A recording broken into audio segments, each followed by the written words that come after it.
Et bien le bonjour, c'est Jelinkid, je suis heureux de vous retrouver dans cette nouvelle vidéo. Alors je suis heureux aujourd'hui de vous présenter Fécamp et le gros bunker qui va suivre dans la suite de la vidéo. Alors je suis en bord de mer, il y a certains passages qui vont être vantés, coupés, retravaillés.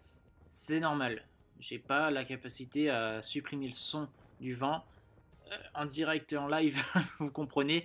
Bon, bref, du coup, on va parler un peu de Fécamp, puis après des bunkers, puis du radar, puis après le débrief à la fin de la vidéo. Comme d'habitude, mettez le pouce bleu des familles, un commentaire, ça fait toujours plaisir.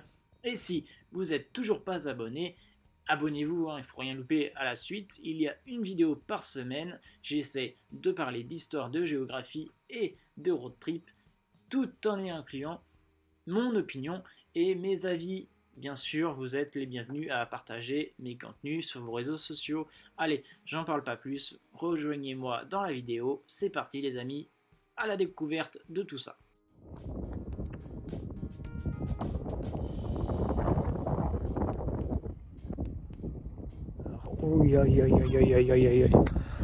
C'est un bunker blocos, probablement un canon à l'intérieur. Je sais pas du tout dans l'état qui ici est dans l'état. Faut s'imaginer très bien les murs de l'Atlantique au fond. Alors tout au fond, dans la toute petite brèche, on voit Etretat. Alors on est très loin des Etretat, encore 20 km à peu près.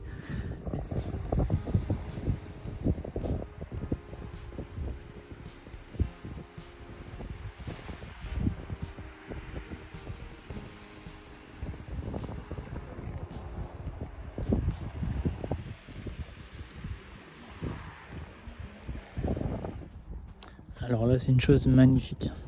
Je sais pas si vous vous rendez compte de la taille du machin. Wow. Ça devait être impressionnant à une certaine époque. Alors on retrouve cette partie en voix off car j'ai fait l'enregistrement avec le vent et qui était carrément inaudible. C'est dommage pour moi, c'est dommage. Bref, du coup on est ici sur le cap Fagné. On est au-dessus de Fécamp. Fécamp est tout en bas. Nous sommes vraiment sur les hauteurs et ici les Allemands construisent une batterie de radar et c'est le modèle d'expérimentation Mammouth. Mammouth, il est là, il est là, il est parmi nous. Là ici c'est les vestiges du bunker, les fortifications qui sont là. C'est vraiment incroyable de pouvoir concevoir tout ça. Le mur de l'Atlantique, il a été débuté peu de temps après 1942 si je ne me trompe pas, pour éviter et bien sûr dissuader tout type de débarquement. Il sera accéléré suite au débarquement loupé de Dieppe et bien sûr peu avant Rommel le fortifie encore plus à partir de avril-mai 1944, mais bien sûr ce sera trop tard. Cette partie-là ne sera pas dans le débarquement, mais beaucoup plus haut, beaucoup plus loin. Il y a la distance entre 40 ans et Ouistreham, ce sera le débarquement du 6 juin 1944. Ici, on peut apercevoir quand même la distance avec l'Angleterre qui n'est pas si loin que ça. On peut voir les vestiges des bâtiments et regardez la qualité du béton qui est encore là 70 ans après. Bien sûr qu'il y a eu des chocs et des combats ici. Bon, c'était pas la zone du débarquement comme j'ai dit précédemment, mais par contre, il y a eu quand même une bataille ici. Ils ont récupéré, les Alliés ont récupéré la zone après le débarquement. Le modèle d'exposition Mammouth n'a pas fonctionné car il n'était pas mis au point encore par les Allemands à cette période-là. Si la guerre avait duré plus longtemps, il aurait été là, bien sûr. Alors, petite descente d'époque. Alors, je filme sans stabilisateur, pour ça qu'il y a des petits tremblements de temps en temps. Alors, qui est-il là-dedans? Déjà, nid de mitrailleuse dans le petit trou. Ouais. Ensuite, une mitraillette là. Alors, cette petite gâchette, les gens pensaient que c'était un tuyau dans le bunker, alors que non. Le tuyau, il doit être là, quelque part par là. Et en fait, les gens, quand ils balançaient les grenades, ça leur atterrissait au pied. Et boum. Alors on va retrouver le poste d'observation qui est vraiment sublime. J'ai pas pu rentrer à l'intérieur. La vidéo qui va suivre est l'exemple typique d'un monument où on ne connaît pas forcément l'histoire et c'est très dommage. Alors, j'aurais bien voulu visiter tout ça, être à l'intérieur, comme à la pointe du Hoc, c'est possible. Bon, c'était fermé aussi quand j'y suis allé, mais ça me fait penser aussi à ça, c'est même construction, même espace entre la lunette de tir, je sais pas du tout comment on appelle l'espace entre les deux bétons. Peut-être la bétonnière, non c'est pas ça, je rigole. Regardez, les impacts de balles, wow. C'est magnifique.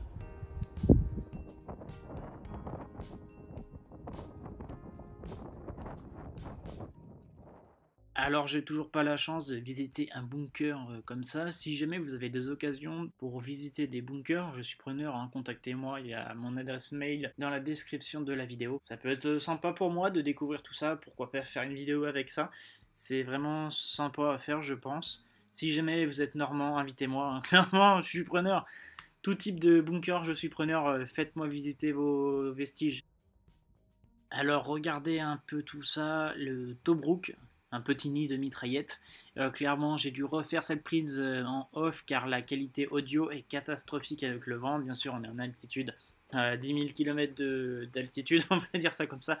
La vue avec le port de Fécamp, magnifique, hein. Clairement il y a de la moule, il y a du cachalot qui est pêché ici. C'est agréable à voir, il y a un point de vue ici sur les côtes de Crais. Attention, transition barreau. Ah bah tiens, c'est l'exemple. Alors on va lancer quelque chose. Regardez. Regardez, je lance le caillou.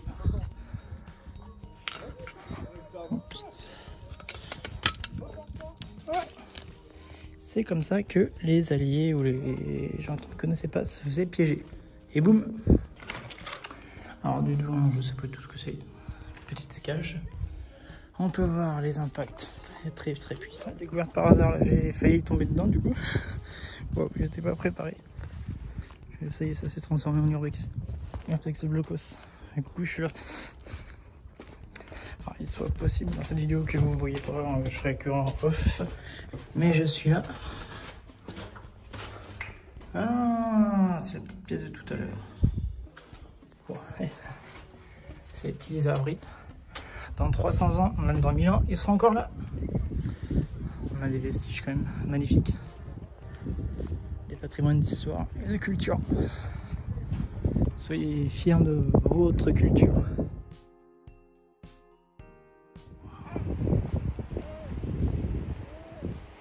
Je sais pas du tout si c'est visible, mais on voit les côtes britanniques au bout.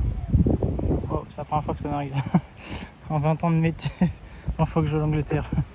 Salut les gars. Wow. Ah, si c'est ça, wow. Alors les amis, c'est le moment de faire la transition. Fin de vidéo, débrief. Alors, le débrief il va être simple. J'aime bien Fécamp, c'est une belle ville, c'est sympa.